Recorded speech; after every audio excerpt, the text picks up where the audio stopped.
Gloves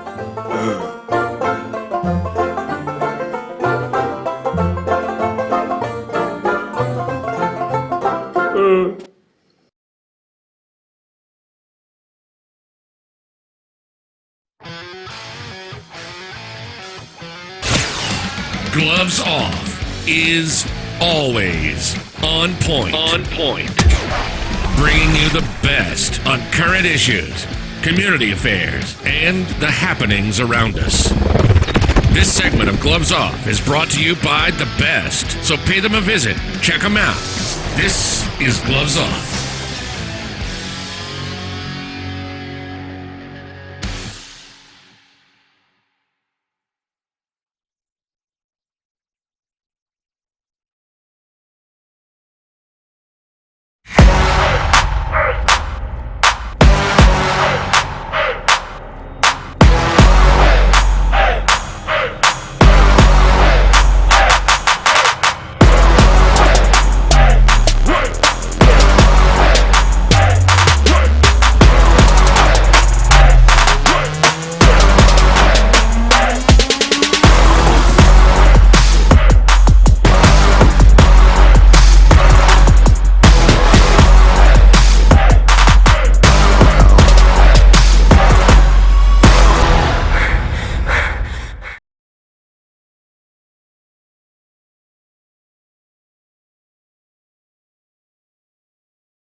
The following political paid advertisements do not reflect the political opinions of the program or its associates. Any political campaign or candidate who wishes to purchase advertising can do so. Advertising is open to all on behalf of Gloves Off.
With Gloves Off, and today I'm talking with the Webb County Elections Administration Director, Mr. Tallez. How are you doing, Mr. Tallez? Good. How you doing? Jose Salvador, Tallez. You doing good? Yes, yes, sir.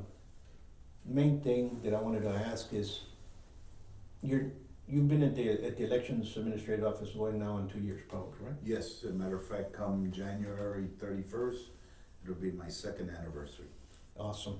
And what things, when you ended up inside the elections office, office or department, what things did you see that needed work, change, and what have you done, kind of said, you know what, this is what I would like to do for it to run a little bit better?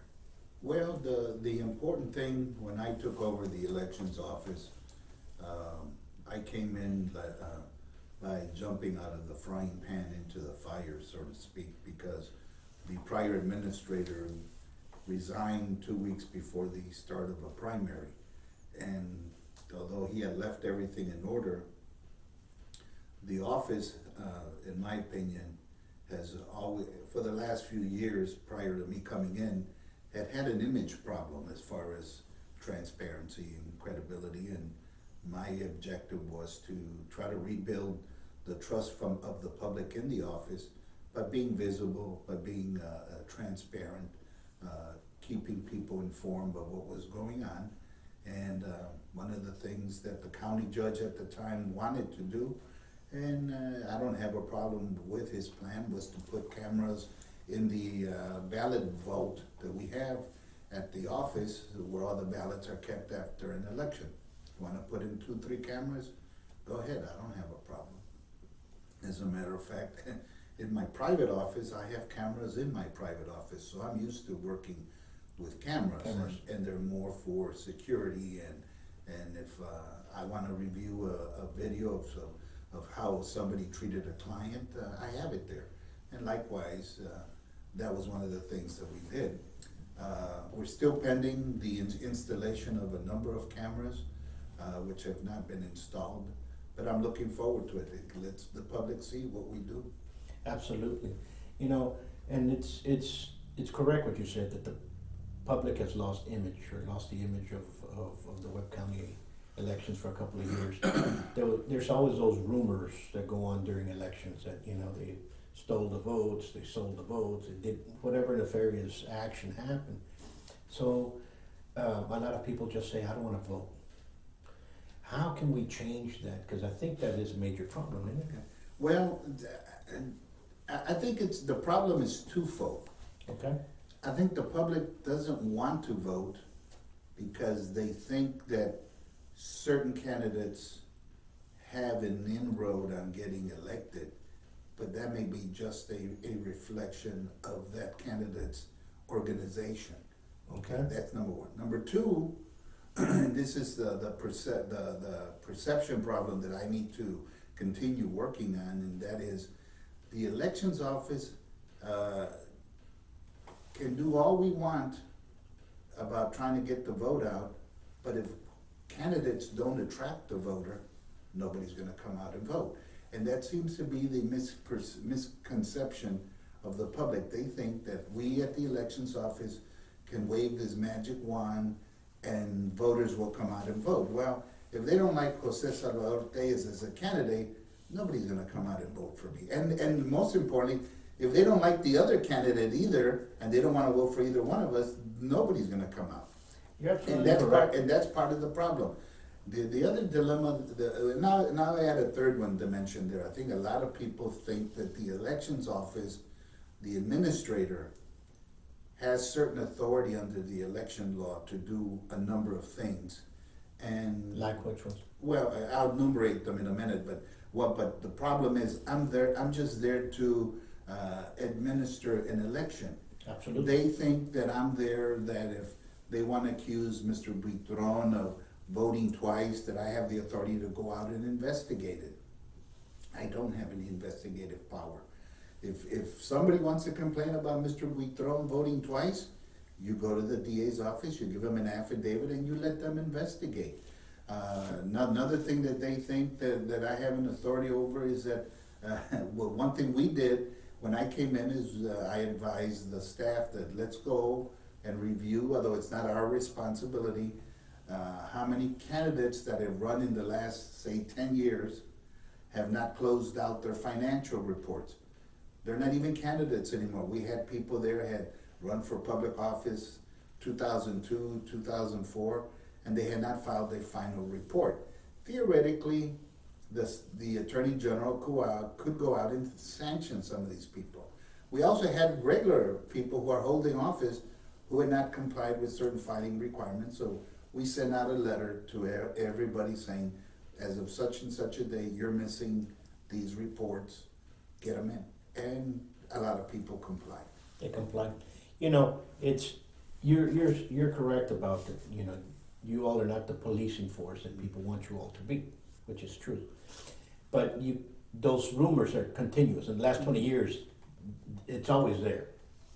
And if somebody, and I want you to explain more the process of somebody filing a report. Mm-hmm. If somebody needs to file a report, like say, so-and-so, we saw so-and-so over here, and they were giving whatever, and they took a bunch of people to vote.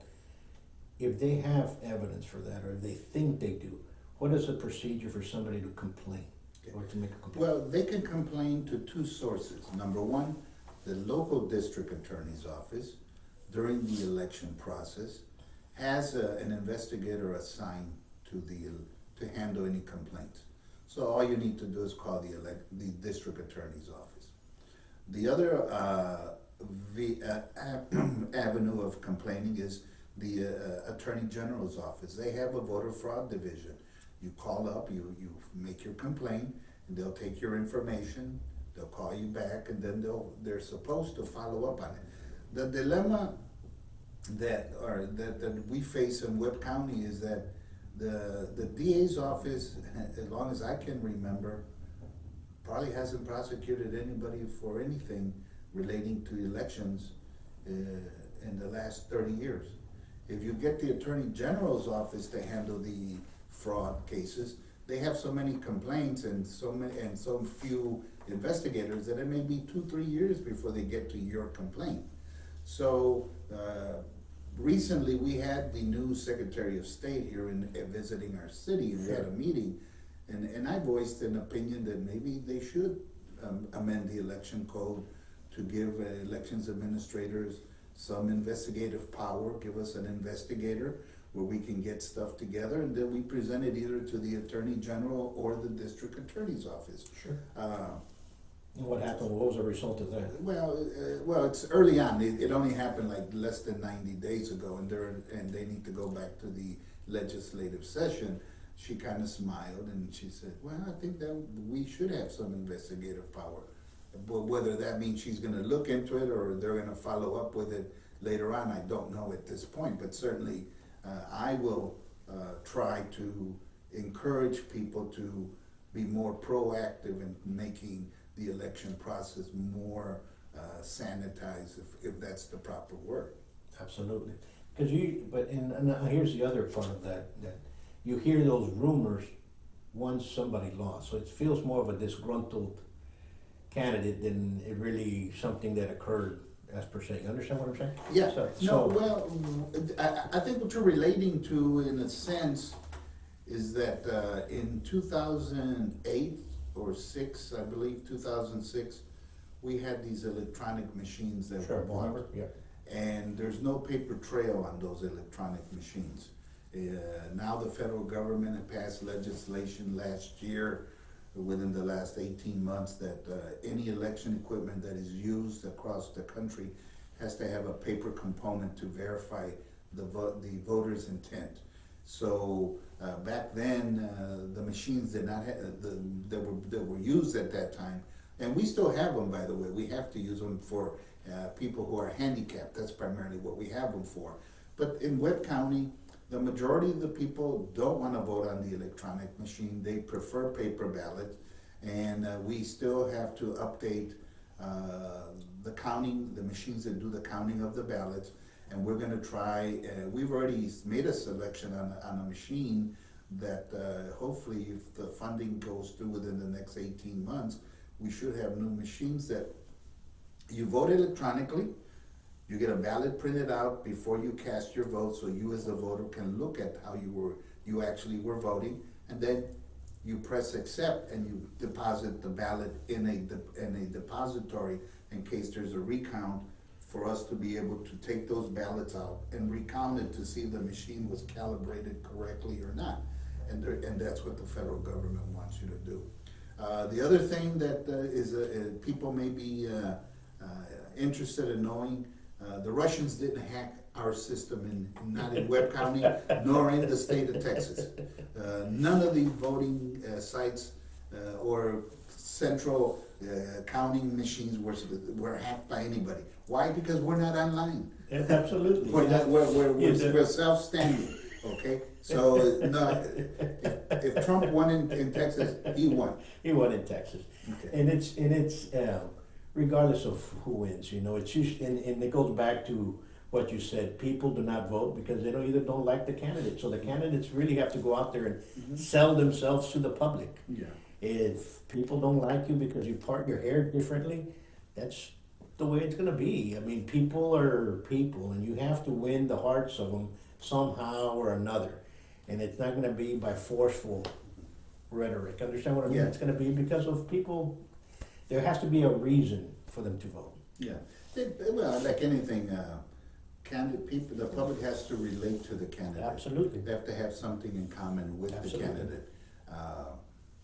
They may like your style. They may like the way you handle yourself. They may like your policy, and sometimes they may not have anything to do with your policies. Maybe they just like the way you dress. And there's many factors that go into public image and voter impact when it comes to candidacies. Absolutely.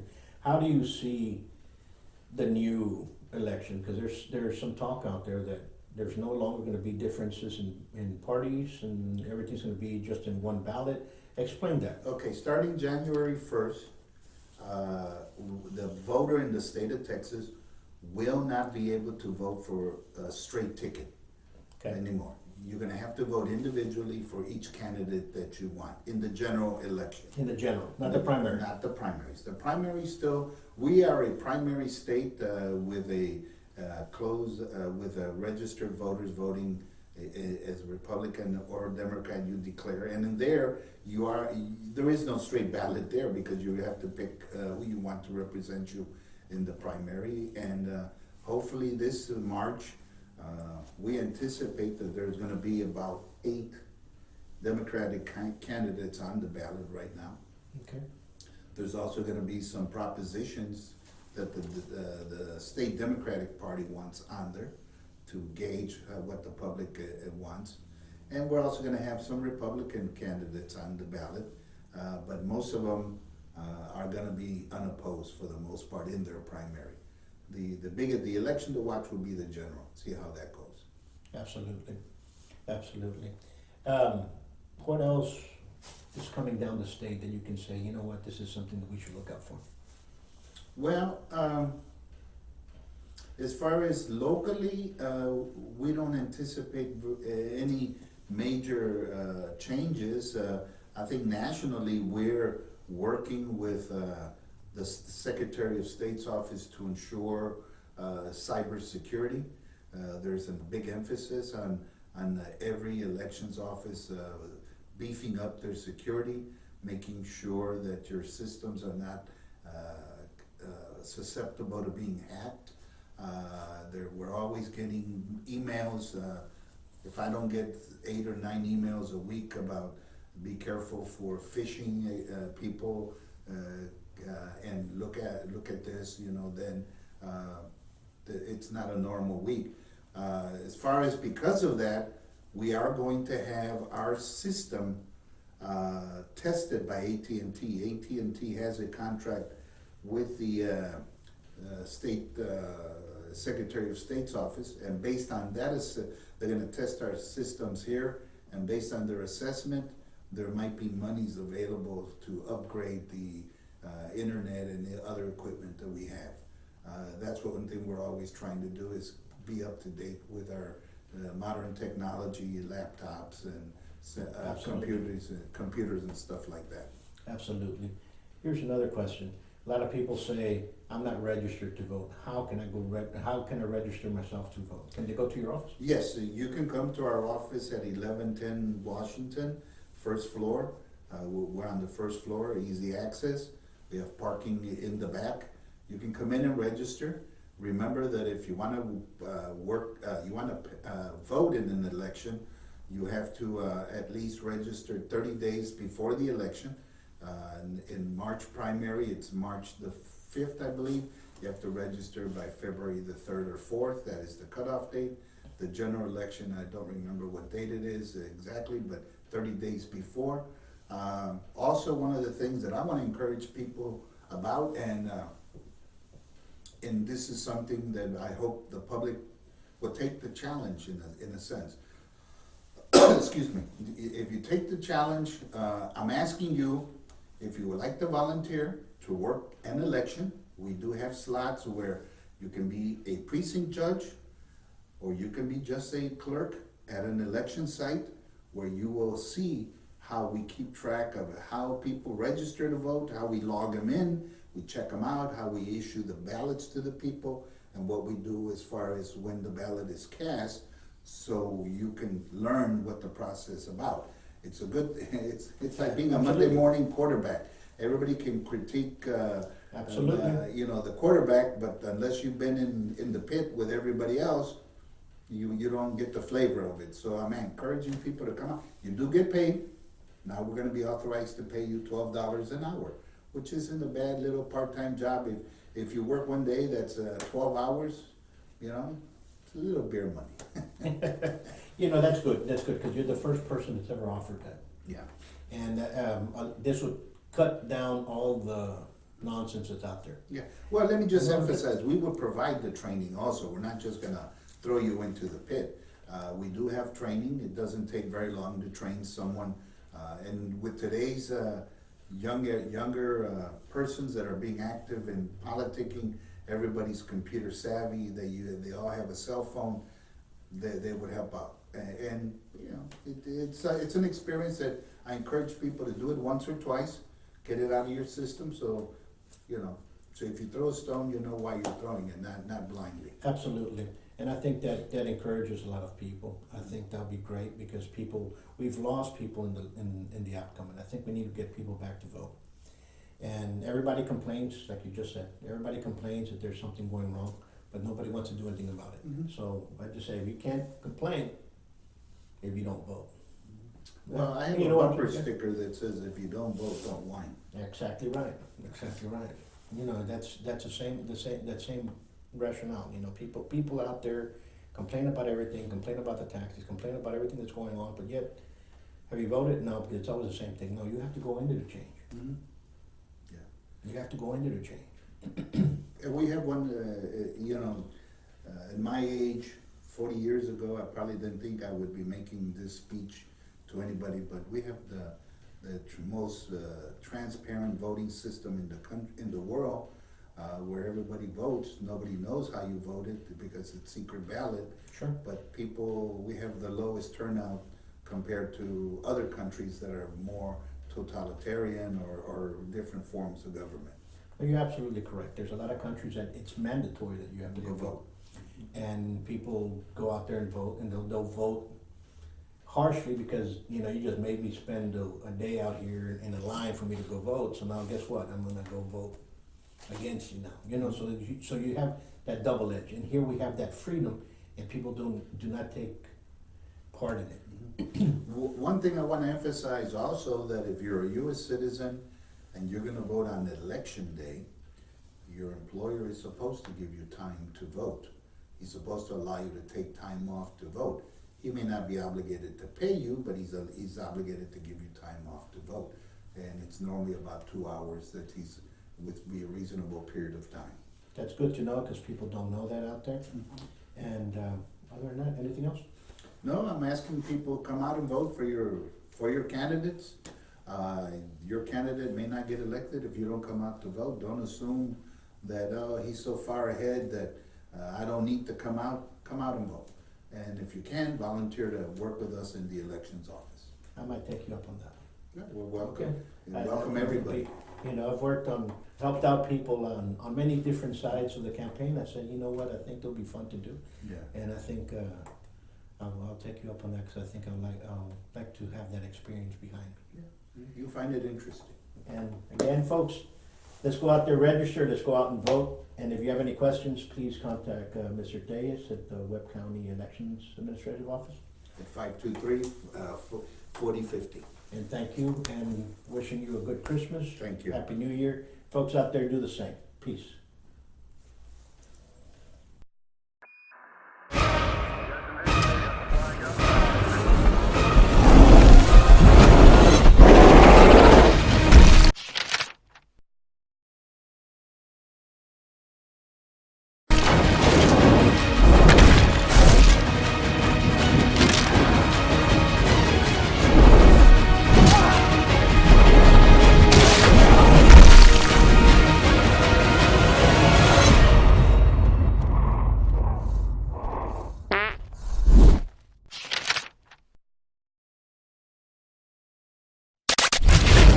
The following political paid advertisements do not reflect the political opinions of the program or its associates. Any political campaign or candidate who wishes to purchase advertising can do so. Advertising is open to all on behalf of Gloves Off.